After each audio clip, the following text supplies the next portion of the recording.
So, well, here's something interesting about it, is that's how it starts. And then they start understanding about this new world. Now, whether you anchor on Bitcoin or you anchor on some other thing, you'll anchor on something of which you start building your knowledge base. Same as you when you got into the space, same as everybody does, right? So what happens is they come into it for the trade and stay for the future, because we're macro guys. And I say this a lot and people don't really understand, we live in the future. We look at possible futures and try and predict them based on everything from charts to flows to fundamental analysis. And that's why they stay.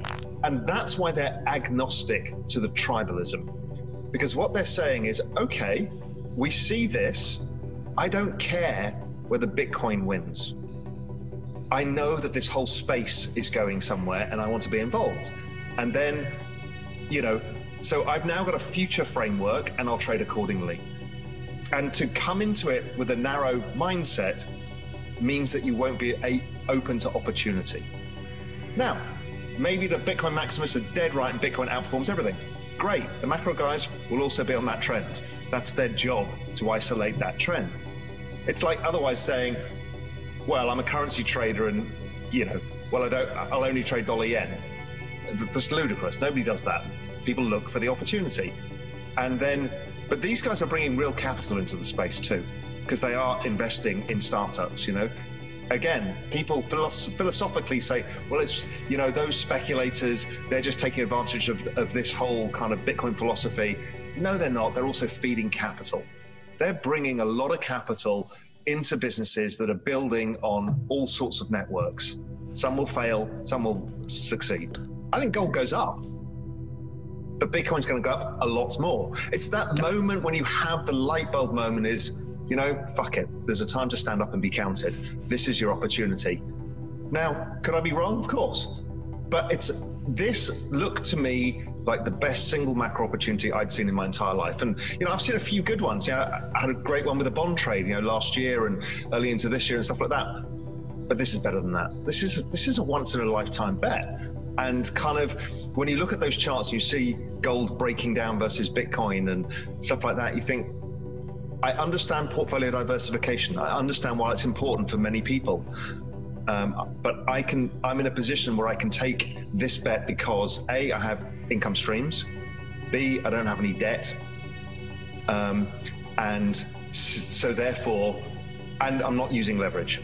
So therefore, if it all goes tits up, I'm fine. But it's a very, very big bet. I've never taken a bet this big.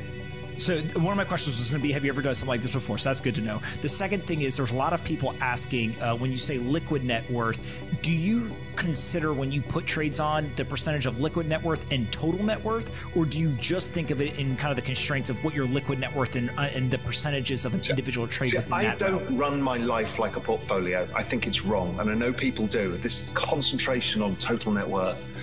Explain that more, why you don't do that. So it depends what you're in this game for. I'm not in this game for money. Money is a lifestyle token. And for me, what I care about is my quality of life. And again, I'm not talking about I need to have a jet or whatever. It's about the quality of life. Can I live in a beautiful house? Can I afford to eat at a nice restaurant? Can I do certain things? And so for me, the primary important thing for me is where I live and property that I have that I use. I don't rent anything out that I have, they're mine. And they increase my quality of life. And so that's what I'm looking for. And so I don't think of, I need to grow my net worth. I'm lucky, I've made some money, I've got what I want. Now, so then the speculation for me is A, the intellectual challenge, but B, you want to make sure you've got enough money to survive and do things. And, because there's always something you need to do. I need to do a ton of work on the house in Grand Cayman, and that sucks up a ton of money and, all of that stuff. And that's how I think of it. I just think of it as tokens. And if you get rich enough, then you probably give up with that game and you go and do something that you think is worthy, because you've only got one life. And if it's not all about making money. It's about having the best quality of life that you can possibly achieve for yourself and your family.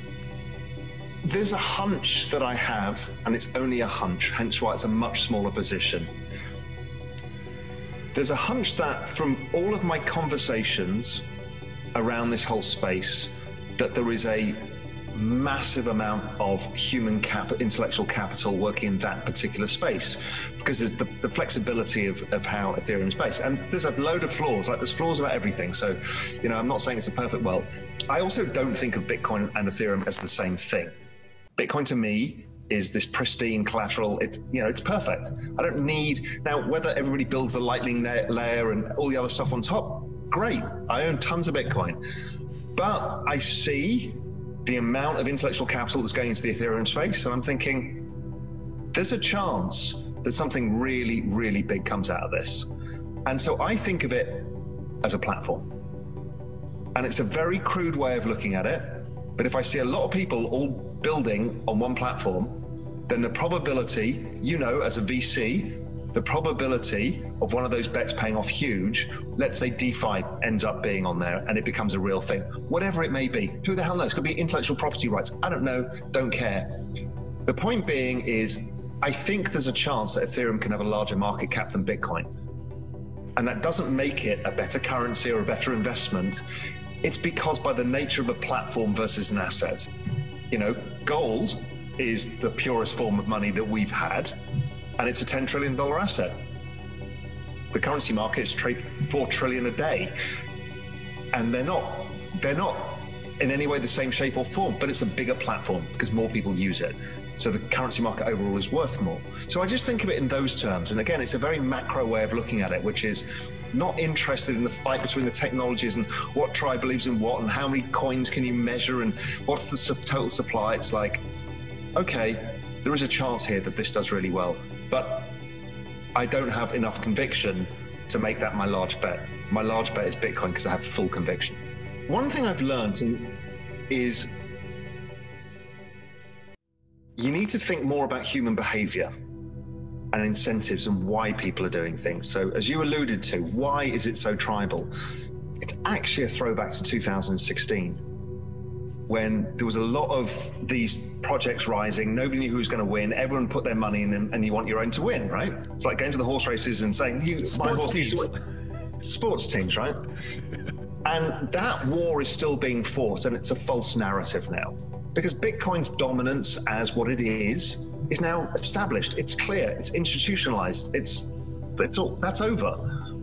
So does it matter about the rise of these other things? That they're not in competition with each other, but human behavior is driving that. And I think as a macro guy, it's actually to my advantage, because if you call it shitcoins, I want to know about it, because I know there's opportunity because you're being dumb.